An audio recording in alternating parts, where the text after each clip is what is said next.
Bienvenue à cette première capsule du chapitre 6 portant sur l'algèbre. Je me présente, moi c'est Anthony, votre enseignant de mathématiques. Donc je vais écrire mon nom ici. Ce que vous avez devant vous, en fait, c'est une version numérisée de votre cahier de notes que je vais remplir au fur et à la mesure que on va avancer dans le chapitre. Comme ça, si jamais vous manquez des cours ou si jamais il y a des notions que vous avez des questions que vous voudriez aller revoir les notions, ben vous allez être capable aussi d'avoir une vidéo d'une façon auditive, puisque je parle dessus, et aussi d'une façon visuelle pour ceux-là qui ont besoin de le voir écrit avec les animations. Cette capsule-ci va être séparée en trois parties. La première partie va être sur la notation exponentielle. La deuxième partie va être sur la loi des exposants ou les lois des exposants. Et la troisième partie, ça va être un petit rappel sur les priorités d'opération. Alors, on va commencer tout de suite avec la notation exponentielle. Why do we use scientific notation? On a ici un nombre qui est le 4 là, avec un petit nombre en haut à droite. Fait que si je l'écrivais en plus gros, j'ai mon 4 qui est mon nombre et j'ai mon petit nombre en haut à droite ici, qu'on va appeler plus précisément, ce nombre-là ici va être la base. Et ce petit nombre-là en haut à droite, ça va être l'exposant. C'est important que le nombre soit en haut à droite. S'il n'est pas en haut à droite, ça devient une autre signification. S'il est écrit en bas là, ce ne sera pas la même chose que s'il est écrit en haut là. C'est pour ça qu'il faut qu'il soit en haut à droite. Et là, l'exposant, ce qui signifie, c'est que si j'ai, admettons, 4 exposant 5, eh bien, ça veut dire que j'ai pris mon nombre, ma base, et je l'ai multiplié par elle-même le nombre de fois que l'exposant l'indique. Fait que si mon 5 en exposant explique le nombre de fois que j'ai multiplié ma base entre elles. Fait que je vais prendre une autre couleur différente pour encercler le 4 ici. Le 4, lui, il va à travers tout ça ici.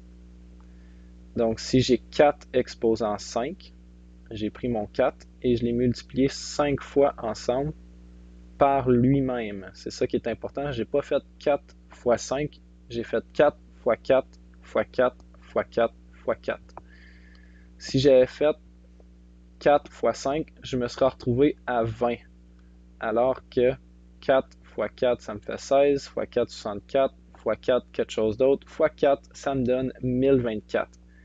Et le résultat d'une exponentiation, d'une base affectée d'un exposant, c'est une puissance, qu'on appelle ça. Fait que si jamais on vous demande de calculer c'est quoi une puissance, ben, il faut que vous sachiez que vous avez une base en quelque part qui est affectée d'un exposant. Transition! On va aller voir plus précisément c'est quoi la signification de ces exposants-là ici. Alors, si j'ai A exposant 1, c'est comme si j'avais multiplié A par lui-même juste une fois. Fait que c'est comme si j'avais juste A directement. Fait que si je prends mon nombre, exemple 8, ben 8 exposant 1, ça me donne 8. Je m'en vais voir maintenant exposant 0 pour une base différente de 0. Fait que pour mon A qui est différent de 0, si mon A était égal à 0, c'est comme si j'avais 0 exposant 0, ben ça me donnerait 0. Parce que j'ai pris mon 0 et je l'ai multiplié un certain nombre de fois. Tandis que là, ici, c'est comme si j'avais 12 exposant 0. Ben, en général, aussitôt que ma base est différente de 0, ben, le résultat, la puissance de cette exponentiation-là va être de 1. Fait que pour n'importe quel nombre, sauf le 0, aussitôt que j'ai un exposant 0, ça va me donner 1 ici. Et là, j'ai mis l'exemple concret juste à côté. 12 exposant 0, ça me donne 1. Si j'avais 13 exposant 0, si j'avais 10 millions exposant 0, ça me donnerait 1 aussi. Si j'ai un exposant qui est négatif ici, c'est comme si j'avais 1 sur ma base affecté de cet exposant-là qui devient maintenant positif. Fait que je le mets à côté ici. Si j'ai 3 exposant moins 2, c'est comme si j'avais 1 divisé par 3 exposant 2. Fait que 3 exposant moins 2. Ce que je fais, c'est que je transfère mon 3 au dénominateur et je lui mets l'exposant d'une façon positive. Et là, après ça, je mets mon 3 au carré, ce qui me donnerait 1 neuvième. Après ça vient ce que vous avez vu un tout petit peu. Vous avez déjà vu la racine carrée. Ben, si j'ai un exposant fractionnaire, en fait, il suffit de remplacer le dénominateur de la fraction par ce qui va devant la racine. Fait que si c'est, vu que j'ai a exposant 1 demi, ben c'est comme si j'avais la racine de a, la racine carrée de a même. Alors, si on voit, par exemple, 9 exposant 1 demi, ben c'est comme si j'effectuais la racine carrée de 9, ce qui me donne 3. Ça, c'est vrai pour toutes les bases plus grandes que 0, mais vous autres, vous n'en verrez pas plus petites que 0 non plus. Fait qu'on va s'entendre que ça ne dérange pas pour ce cas-ci. Après ça, je vous ai donné l'exemple aussi avec A exposant 1 tiers. Ben, tout ce que j'ai fait, c'est que j'ai remplacé le dénominateur de l'exposant par le petit 3 ici pour dire que ça me donnait la racine cubique. Alors, par exemple, si j'ai 27 exposant 1 tiers, c'est comme si j'effectuais la racine cubique de 27, et la racine cubique de 27 sur votre calculatrice, vous savez comment la faire, ça donne 3. Je vous donne après ça, finalement, l'exemple général. Si j'ai A affecté d'un exposant qui comporte une fraction, ben, ce que je fais, c'est que je vais prendre le dénominateur de cette fraction-là, puis je vais le mettre devant la racine juste ici. Et si j'ai et je vais prendre le numérateur de la même fraction et je vais le mettre en exposant comme ça ici. Fait que là, je vous explique un peu plus l'exemple. Si j'ai 8 exposant 2 tiers, c'est comme si j'avais en fait la racine cubique de 8 exposant 2. Fait que ce que j'ai fait, c'est que j'ai pris ma fraction, mon numérateur, je l'ai gardé en exposant, et mon tiers, mon 1 tiers, je l'ai mis comme étant la racine cubique. Et après ça, ce qui se passe, ben là, j'ai le choix. Dans mes priorités d'opération, vu que c'est 2 exposants différents, ben je peux le faire dans l'ordre que je veux. Je peux décider de commencer par la racine cubique ou par l'exposant au carré. Alors, mettons que je commence par la racine cubique. Ben, la racine cubique de 8, ça me fait 2. Et là, je fais suivre l'exposant au carré. Et 2 au carré, ça me donne 4. Si je décide sinon de commencer par l'exposant au carré, ben ça va me donner, ce qui va me rester, ça va être la racine cubique de 64, parce que 8 au carré, ça me fait 64. Et là, la racine cubique de 64, ça me fait aussi 4. Fait que peu importe l'ordre que vous choisissez, ça ne dérange pas, tant que c'est 2 exposants, ben, vous allez toujours arriver à la même réponse. Ça, c'est par rapport à la signification des exposants. Alors, on a des exemples qui suivent ça ici, qu'on va aller calculer et remplir ensemble pour que vous soyez capable de continuer avec les exercices par après. Si je prends 4 moins 4 exposant 3, ben c'est comme si j'avais mon moins qui était en avant.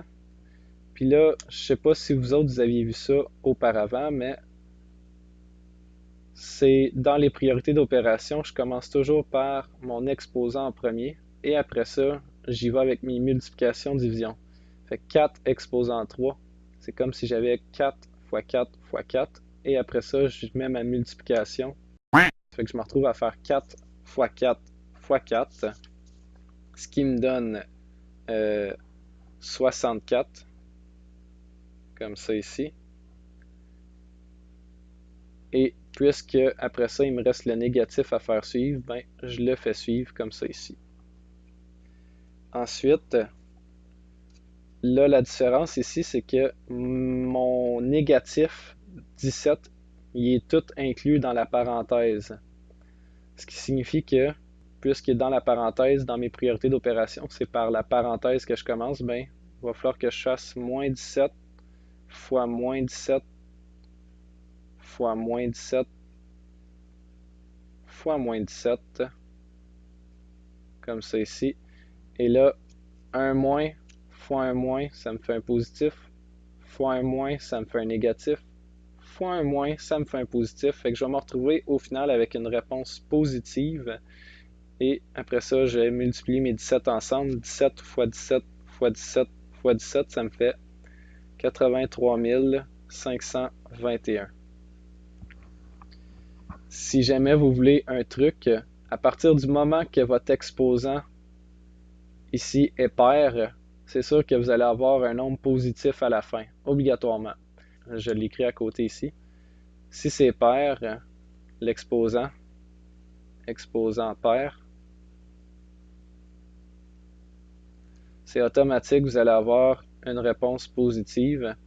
Si vous avez un exposant impair, exposant impair, ben là, vous n'aurez pas le choix. Il faut que vous allez voir, ça va dépendre. Donc, ça va être dépendant de c'est quoi votre base qui est affectée de l'exposant. Ensuite, ici, je me retrouve avec moins 243 et j'effectue la racine cinquième de ça. La racine cinquième, vous autres, vous avez vu comment calculer la racine cubique, mais ça va être le même principe. Vous allez trouver 5 sur votre calculatrice, ça c'est facile, et vous allez trouver le même piton qu'avant, la racine xième ici, et vous allez rentrer moins 243 dans votre calculatrice. Comme ça ici. Et après ça, on va pouvoir faire égal. Si vous l'avez bien calculé sur votre calculatrice, vous arrivez à moins 3 ici. Comme ça. Sinon, l'autre façon de l'écrire aussi, on aurait pu aussi écrire que moins 243, c'est comme si on l'avait affecté de l'exposant 1 cinquième. Puis moins 243 exposant 1 cinquième, ça revient aussi à moins 3. Et finalement, la racine cubique de 27, ben, si vous le trouvez sur votre calculatrice, on rentre 3 x racine de 27.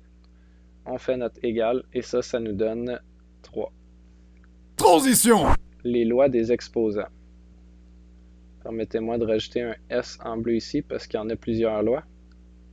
La première loi, si j'ai A exposant M fois A exposant M, ben si j'ai deux puissances multipliées ensemble, ce que je peux faire, ça va être d'aller additionner ces deux exposants-là ensemble. Je vous montre l'exemple à côté. J'ai 3 exposant 2 que je multiplie par 3 exposant 4. Ben, c'est comme si, vu qu'ils sont multipliés ensemble, ce que je vais pouvoir faire, ça va être d'aller additionner ensemble mes exposants. Fait que c'est comme si j'avais 3 exposant 2 plus 4. Et là, j'effectue mon 2 plus 4. C'est comme si j'avais 3 exposant 6, ce qui me donne au final 729. Je continue. Puisqu'ici, la multiplication me permet d'additionner mes exposants, ben, l'opération inverse, la division, va pouvoir me permettre de soustraire mes exposants l'un entre l'autre. Fait que si j'ai une fraction A exposant M sur A exposant N, ben, c'est comme si je pouvais mettre ma base directement exposant M moins N. Alors j'ai l'exemple ici, 5 exposant 5 sur 5 exposant 3. Ça me donne, puisque ici c'est la même base, je peux décider d'aller juste réécrire ma base une seule fois et de faire la soustraction de mes deux exposants. Ça me donne 5 moins 3, 2. Donc c'est comme si j'avais 5 exposant 2 qui me donne 25. Si jamais vous n'êtes pas certain, vous pouvez toujours sortir votre calculatrice puis aller calculer 5 exposant 5, ça me donne, là je le calcule sur ma calculatrice, 5 exposant 5, ça me fait 3000 125. Et 5 exposant 3, ça me fait 125. Et après ça, si je vais calculer sur ma calculatrice 3125 divisé par 125, j'arrive bel et bien à 25. Ensuite, quand j'ai l'exposant qui affecte des termes dans une parenthèse qui sont multipliés ensemble, s'il y a un plus, ça ne fonctionnera pas. Il faut vraiment que ce soit tous des termes qui sont multipliés dans la parenthèse. À partir de ce moment-là, ce que je peux faire, c'est distribuer mon exposant au terme dans la parenthèse. Un peu comme on le faisait avec la multiplication devant une parenthèse, on pouvait distribuer le coefficient à chaque terme dans la parenthèse. Ben là, ce qu'on peut faire, c'est aller prendre cette m-là, puis vu que mes termes sont multipliés entre eux dedans, ben je vais pouvoir aller distribuer mon exposant m à chacun des termes. Alors, a, b entre parenthèses, exposant m, c'est comme si j'avais a exposant m, b exposant m. Alors, je le calcule. 2 fois 5 exposant 2, c'est comme si j'avais 2 à la 2 fois 5 à la 2, ce qui me donne 4. 2 au carré, ça me fait 4. 5 au carré, ça me fait 25. Donc, 4 fois 25 qui me donne 100. Et si, mettons, je décidais de faire ma parenthèse en premier, ben j'arriverais à 2 fois 5, ça me donne 10. Exposant 2, ben ça me donne aussi 100. Ensuite, quand j'ai une base affectée d'un exposant, et ça ici, c'est déjà affecté d'un autre exposant, ça me permet d'aller faire la multiplication de mes deux exposants. Alors, si j'ai 4 exposant 2, puis ce 4 exposant 2-là, il est à la 3, exposant cube, mais c'est comme si j'avais 4 exposant 2 fois 3, et 2 fois 3, ça me fait 6, donc 4 exposant 6, ça me fait 4096. L'autre façon de le voir aussi, exposant 3, puis exposant 2, ben c'est comme si on avait 4 fois 4, et là, ça c'est mon exposant 2, ça veut dire que j'ai répété ma multiplication de la base par elle-même 2 fois, puis après ça, je répète cette multiplication-là 3 fois. C'est comme, après ça, si je rajoutais fois 4 fois 4, comme ça ici, une deuxième fois, et après ça, je rajoute une troisième fois fois 4 fois 4, comme ça ici. 4 fois 4, 4 fois 4, 4 fois 4, j'ai 6 fois le nombre 4, fait que ça revient à 4 exposant 6, et ça me donne 4096. La dernière loi des exposants qu'on voit, c'est si j'ai une fraction qui est affectée d'un exposant, ben c'est le même principe quand on avait la multiplication. Ce que je peux faire, ça va être d'aller distribuer mon exposant au numérateur et au dénominateur de la fraction.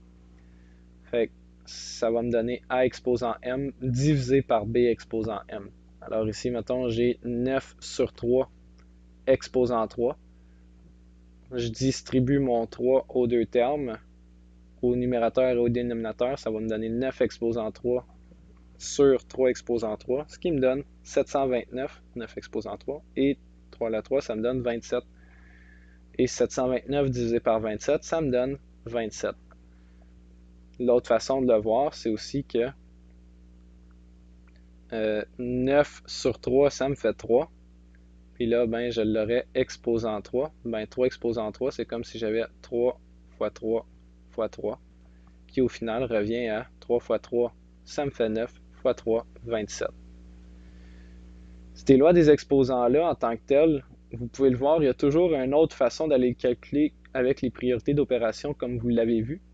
L'affaire, c'est que quand on va arriver avec des variables en algèbre, ça va vous servir à vous dépanner pour si jamais, mettons, j'avais 9 sur x, puis je veux juste décider d'aller calculer le numérateur, ben, je vais pouvoir dire que ça va être 729, mettons, sur x au cube, ce qui me faciliterait après ça d'aller isoler cette variable-là. Alors, on saute sur les exemples. Si j'ai 4 exposant 5 fois 4 exposant 8, ben c'est comme si j'avais 4 exposant 5 plus 8, ou plus 8, pas plus 18. Plus 8 comme c'est ici, ce qui me donne 5 plus 8, ça me fait 13. Donc 4 exposant 13. Le contraire, si j'ai 8 exposant 10 divisé par 8 exposant 7, je peux toujours aller voir mes lois des exposants. Ici, la multiplication, c'était l'addition des deux exposants. Ben, la division, ça va être le contraire, ça va être la soustraction des deux exposants. Donc, ça me donne 8 à la 10 moins 7. Et 8 à la 10 moins 7, ça me fait 8 à la 3. Ensuite, ici, 10 fois 3 exposant 2. Puisque j'ai une multiplication à l'intérieur, je peux aller distribuer mon exposant 2 à chacun des termes, ce qui me donnerait 10 à la 2 fois 3 à la 2, ce qui me donnerait 100 fois 9. 10 à la 2, ça me fait 100. 3 à la 2, ça me fait 9. Et 10 fois 9, ça me donnerait 900. Et si je regarde, mettons ici, ben 3 fois 10, ça me fait 30. 30 exposant 2. Bon, ben 30 exposant 2, ça me donne aussi 900. Fait que je sais que j'ai la bonne réponse. 6 exposant 4, entre parenthèses, exposant 7. Je vais aller retourner voir dedans mes lois des exposants. Ici, quand j'ai une base affectée de deux exposants comme ça ici, ben, je peux aller multiplier mes deux exposants ensemble. Donc, je me retrouve à avoir 6 exposant 4 fois 7, ce qui me donne 4 fois 7, 28. Alors, 6 exposant 28. Et le dernier exemple, 7 sur 4 exposant 5, ben, c'est le même principe, puisque dans ma parenthèse, j'ai une division. C'est le même principe que quand j'avais une multiplication dans ma parenthèse, je peux aller distribuer mon exposant à chacun des termes, ce qui me donne ici 7 exposant 5 sur 4 exposant 5. Et là, si jamais vous avez décidé d'aller calculer la fraction, là, ben, ça donnerait 16 807 sur 1024. Si vous faites ça divisé par ça, si vous faites le numérateur 16 807 divisé par 1024, vous devriez arriver à la même chose que si vous faites 7 divisé par 4 et que vous le mettez à l'exposant 5. Transition! La priorité des opérations, c'est parce que vous connaissez déjà ça. Je fais juste faire un retour là-dessus. C'est vous autres, vous le connaissez sous la forme du panda. Donc, on commence par en premier les parenthèses, après ça les exposants. Après ça, on fait les multiplications et les divisions de la gauche vers la droite. Et finalement, on fait les additions et les soustractions de la gauche vers la droite. Alors, j'ai mis une petite chaîne d'opérations pour vous ici, qu'on va aller faire ensemble. Je vais commencer par ce qu'il y a dedans mes parenthèses. Donc ici, j'ai un exposant une demi dans ma parenthèse, si vous en rappelez, ou la racine carrée, mais je vais commencer par aller faire ça. Alors, je réécris tout le restant. 45 fois 7 plus 8 au carré, moins 72 entre parenthèses, divisé par 144, la racine carrée de 144, c'est 12, fois 8 moins 32. Je continue dans mes parenthèses. La prochaine opération que j'ai à faire, ce serait les exposants. J'en ai pas dans mes parenthèses. Donc, je vais aller voir les multiplications et les divisions. J'en ai une juste ici. 45 fois 7 plus 8 au carré, moins 72 divisé par 12, ça me fait 6, que je vais laisser entre parenthèses, fois 8 moins 32. Je continue toujours dans mes parenthèses. Dans mes parenthèses, j'ai fini multiplication, division. Je m'en vais voir addition et soustraction. J'en ai une juste ici. 45 fois 7 plus 8 exposant 2, moins 6 fois 8 moins 32, ça me fait moins 24. Ensuite, là, je pense que j'ai fini avec mes parenthèses. Je vais juste aller distribuer mon moins ici, ce qui va me faire moins 6. Je continue. 45 fois 7, je sors ma calculatrice. 45 fois 7, ça me fait 315. Plus 8 au carré, ça me fait 64. Et moins 6 fois moins 24, ça va me donner un positif. Ça va me donner 144. Donc ici, plus 144. Et finalement, tout ce qu'il me reste à faire, c'est d'aller additionner ces termes-là ensemble. 315 plus 144 plus 64. Ce qui me fait un total de, ici, 523.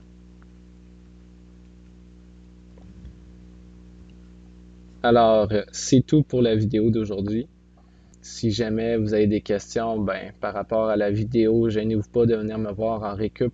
Ça va me faire plaisir d'y répondre.